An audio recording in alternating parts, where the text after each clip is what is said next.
दोस्तों आज की कहानी जो मैं एक्सप्लेन करने जा रही हूँ उसका नाम है friendship of A whale and a boy.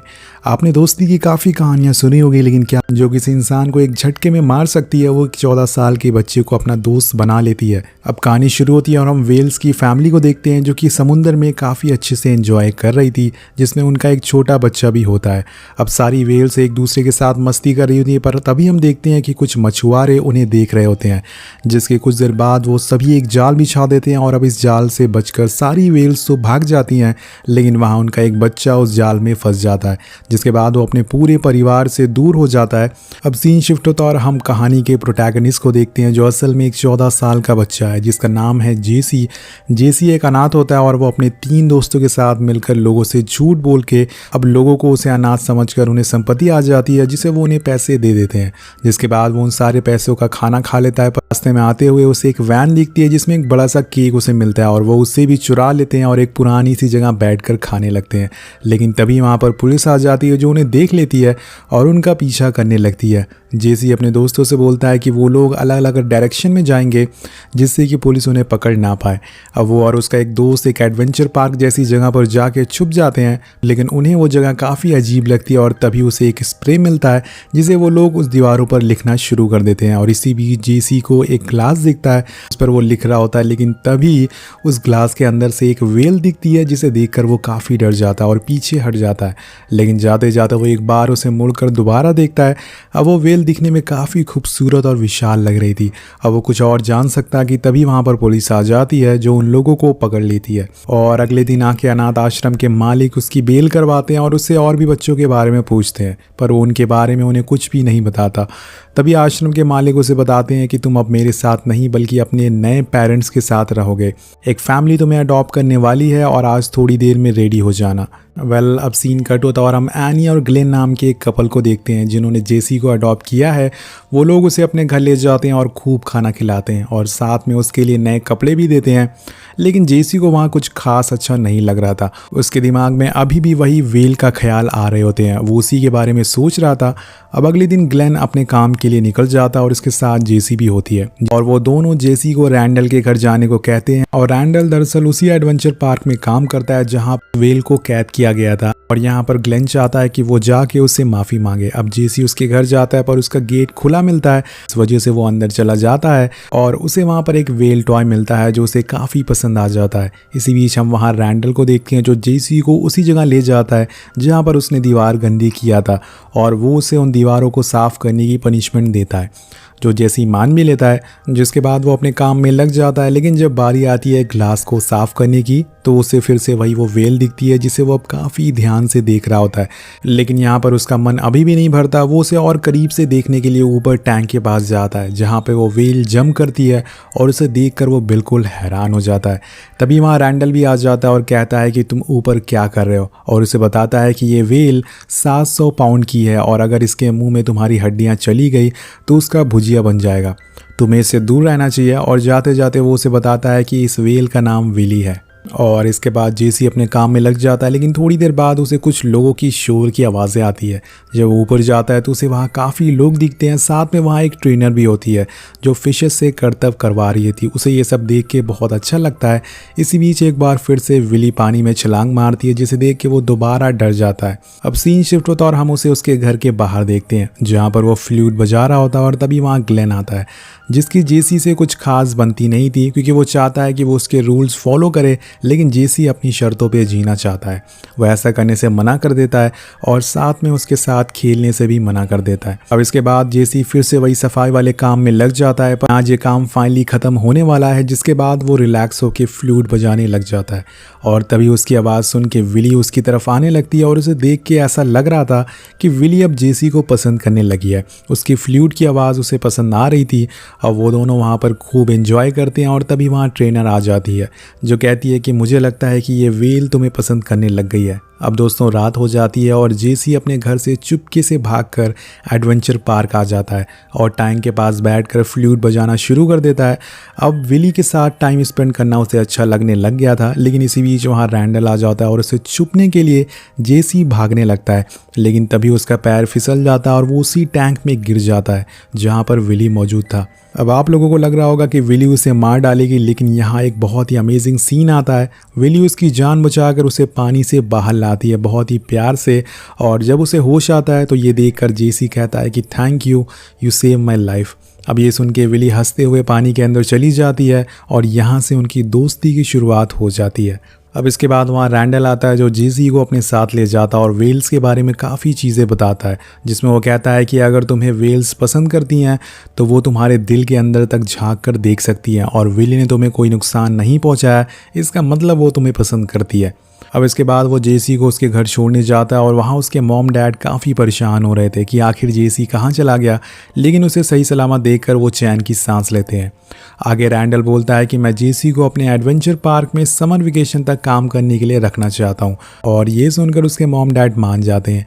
अब अगले दिन हम जेसी को काफ़ी खुश देखते हैं। वो पार्क जाता है, लेकिन वहाँ देखता है कि विली के ऊपर काफ़ी टेस्ट हो रहे हैं और सभी लोग उसे पकड़कर कहीं ले जा रहे हैं, जिसके बाद वो उसकी रस्सी खोल देता है ताकि वो वहाँ से भाग सके।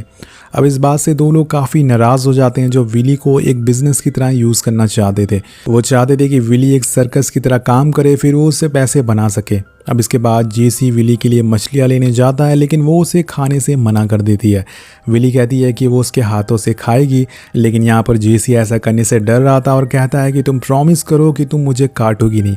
और इसके बाद वो पहली बार विली को अपने हाथों से छूता है, जिससे कि उसे काफ़ी खुशी मिलती है। अब वो वहाँ से जाने लगता है, लेकिन विली भी उसके साथ आ जाती है, जिसे देख के जेसी उसके साथ डांस करने लगता है, और ऐसे ही सेम विली भी करती है।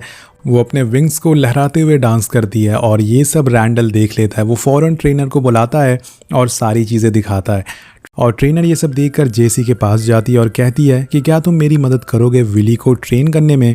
तो जेसी बोलता है हाँ ठीक है, लेकिन मुझे करना क्या होगा। वेल गाइस, अब अगले दिन वो विली के साथ खेलता हुआ दिखाया जाता है और कुछ देर बाद वो उसके लिए मछली लेके आता है और एक पोल पे चढ़कर उसे खिलाने की कोशिश करता है, जिससे कि वो ट्रेन हो सके। अब विली एक लंबी सी छलांग मारती है और उस मछली को खा लेती है। इसके बाद जेसी जैसा जैसा करता है वो उसी की तरह रिएक्ट कर रही थी, और आगे वो उसे अपनी पीठ पर बैठाकर पूरे टैंक पर चक्कर लगवाती है। कहानी आगे बढ़ती है और हम जेसी को देखते हैं जो ग्लेन के लिए खाना लेके जाता है। अब वहाँ पर जेसी उससे कहता है कि कुछ दिन में मेरी मॉम मुझे लेने आ जाएंगी, फिर मैं उनके साथ चला जाऊँगा। लेकिन ग्लेन कहता है कि मुझे तो अनाथ आश्रम वाले ने ऐसा कुछ नहीं बताया है। जेसी बोलता है कि मतलब तुम मेरी बातों पर यकीन नहीं करते, और उसे गुस्सा होकर वहाँ से चला जाता है। और थोड़ी देर बाद जब ग्लेन घर आता है तो एनी से इस बारे में बात करता है और उन दोनों में बहस होना शुरू हो जाती है। ग्लेन गुस्से में जेसी से पूछता है कि तुम कहाँ गए थे, लेकिन जेसी उसका कोई भी जवाब नहीं देता और वहाँ से गुस्से में ऊपर चला जाता है। अब यहाँ पर उसे एक बॉल गिफ्ट में मिली थी, जिसे वो शीशे से बाहर फेंक देता है और ग्लास टूट जाता है। अब ग्लास की टूटने की आवाज़ सुनकर वो दोनों ऊपर आ जाते हैं और देखते हैं कि जेसी चुपचाप लेटा हुआ है। एनी उससे पूछती है कि तुम ठीक हो, तो वो कहता है कि हाँ, आप दोनों लड़ रहे थे तो मुझे अच्छा नहीं लगा। ग्लेन उसे समझाता है कि बड़े लोग आर्गुमेंट करते हैं, लेकिन इसका मतलब ये नहीं कि वो एक दूसरे को नफरत करते हैं। अब यहाँ से सीन शिफ्ट होता है और हम जेसी और विली को साथ में देखते हैं। इसी बीच वहाँ जेसी का दोस्त आ जाता है जो उसे अपने साथ चलने को बोलता है, लेकिन जेसी मना कर देता है और जाते जाते वो उसे एक कार्ड देते हुए जाता है। अब इसके बाद जेसी विली को कुछ ट्रिक्स दिखाने को कहता है और वो उसे अपने विंग्स को भी हिलाने को कहता है। और ये सब दूर बैठा इस एडवेंचर पार्क का ओनर जो कि मालिक होता है वो सब देख रहा होता है। उसे एक आइडिया आता है, रैंडल से कहता है कि उसे एक शो ऑर्गेनाइज करवाना है जिससे कि वो पैसे बना सके। अब फाइनली काफ़ी तैयारियों के बाद शो का दिन आ जाता है और बहुत सारे लोग शो देखने आते हैं। अब यहाँ पर सभी लोग एक्साइटेड होते हैं विली को देखने के लिए। अब जेसी विली के पास आता है और वो विली को वही सब कुछ करने को कहता है जो उसने उसे सिखाया होता है, लेकिन वो कुछ अजीब सा बिहेव करने लगती है और इसकी वजह होती है टैंक के नीचे का शोर। हम देखते हैं कि टैंक के नीचे कुछ बच्चे बार बार उस टैंक को पीट रहे थे, जिससे विली परेशान हो रही थी। उसे कुछ भी सुनाई नहीं दे रहा था। अब ये सब देखकर जेसी गुस्से में आ जाता है और वहाँ से चला जाता है, और ये देखकर सारे बच्चे डर कर ऊपर आ जाते हैं। ये सब देखने के बाद यहाँ का ओनर गुस्से में आ जाता है क्योंकि उसका शो अब फ्लॉप हो चुका था। अब कोई भी शो देखने नहीं आएगा। और इसके बाद हम जेसी को देखते हैं जो अपने दोस्त का दिया हुआ कार्ड को देख रहा होता है और वो उससे मिलने का फैसला करता है। सीन कट होता है और हम एक बार फिर से विली और जेसी को मिलते हुए देखते हैं। वो उससे कहता है कि मैं अब यहाँ से जा रहा हूँ और तुमसे मिलने नहीं आऊँगा। ये सुन के विली उसके ऊपर पानी फेंकने लगती है और कहती है कि तुम मत जाओ, लेकिन यहाँ पर जेसी उसकी बात नहीं सुनता और जाने लगता है। तभी विली उसे ऊपर की तरफ इशारा करती है और अब वो एक पोल के सहारे ऊपर चढ़ता है तो देखता है कि दूर समुंदर में विली की फैमिली तैर रही है। अब यहाँ पर दोस्तों यही वजह होती है कि वो उसे यहाँ से जाने से मना कर रही थी, क्योंकि उसके जाने के बाद वो पूरी तरह से अकेले पड़ जाएगी। वेल गाइस, कहानी में आगे बढ़ते हैं। हम देखते हैं कि इसी बीच जेसी वाटर टैंक के नीचे एक लाइट दिखती है। वो नीचे जाता है तो देखता है कि कुछ लोग स्क्रू खोल रहे थे जिसमें से तेज से पानी बाहर आ रहा होता है। अब ये देखकर वो फौरन रैंडल के पास जाता और इस बारे में बताता है। अब रैंडल ये देखकर काफ़ी घबरा जाता और बताता है कि ये ज़रूर ओनर का काम होगा, क्योंकि अब वो विली को बेचना चाहता है, क्योंकि इसकी कीमत करीब $1 मिलियन है, मतलब दोस्तों 7 करोड़ रुपए। अब ये सुन के जेसी बोलता है कि क्यों ना हम विली को फ्री कर दें, उसकी फैमिली के पास जाके छोड़ दें। पहले तो रैंडल मना कर देता है, लेकिन उसके बाद उसे विली पर दया आ जाती है और उसे बाहर निकालने का काम शुरू कर देता है। अब दोस्तों वो ये काम ग्लेन की कार से करने वाले थे। यहाँ ग्लेन सो रहा होता है, लेकिन वो अपनी गाड़ी की आवाज़ सुन के उठ जाता है और कमरे से बाहर देखता है तो उसकी गाड़ी कोई लेके जा रहा था। वो फ़ौरन पुलिस में कंप्लेन करने लगता है, लेकिन तभी वहाँ पर एनी आके उसे रोकती है और कहती है कि जेसी अपने कमरे में नहीं है, मुझे लगता है कि वही कार लेके गया है। इधर हम जेसी, रैंडल और ट्रेनर को देखते हैं जो विली को क्रेन की मदद से उस कार के पीछे लगे बोगी में रख रहे थे और जंगल के रास्ते समुद्र की तरफ जाने लगते हैं। और इधर जब विली के गायब होने की खबर मालिक को पड़ती है तो वो फौरन अपने आदमियों को उनके पीछे जाने को कहता है। इधर दूसरी तरफ रैंडल की कार रास्ते में फंस जाती है और वो अपनी गाड़ी को पीछे करने की कोशिश करता है, लेकिन उसकी ये कोशिश नाकामयाब हो जाती है। इसी बीच उनका एक टायर भी फंस जाता है, जिस वजह से अब वहाँ से गाड़ी को निकाल पाना बहुत ही मुश्किल हो रहा था। और फिर मजबूरन उन्हें ग्लेन को कॉल लगानी पड़ती है, जो एक दूसरी गाड़ी लेके वहाँ आ जाता है और बिना कुछ सोचे समझे उन लोगों की मदद करना चालू कर देता है। अब बीच रास्ते में वो लोग विली को गीला करते रहते हैं जिससे कि वो ज़िंदा रह सके। और चलते चलते अब सुबह हो जाती है और फाइनली वो लोग समुंदर के किनारे पहुँच जाते हैं और जल्दी से विली को पानी में छोड़ने लगते हैं। इसी बीच वहाँ पर ओनर के लोग आ जाते हैं जो उन्हें मारने लगते हैं, लेकिन तब तक दोस्तों विली पानी में पहुँच जाती है।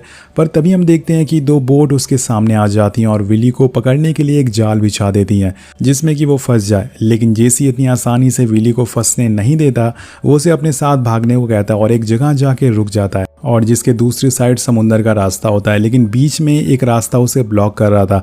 अब विली को अगर अपने परिवार से मिलना है तो उसे एक बहुत ही लंबी छलांग लगानी होगी।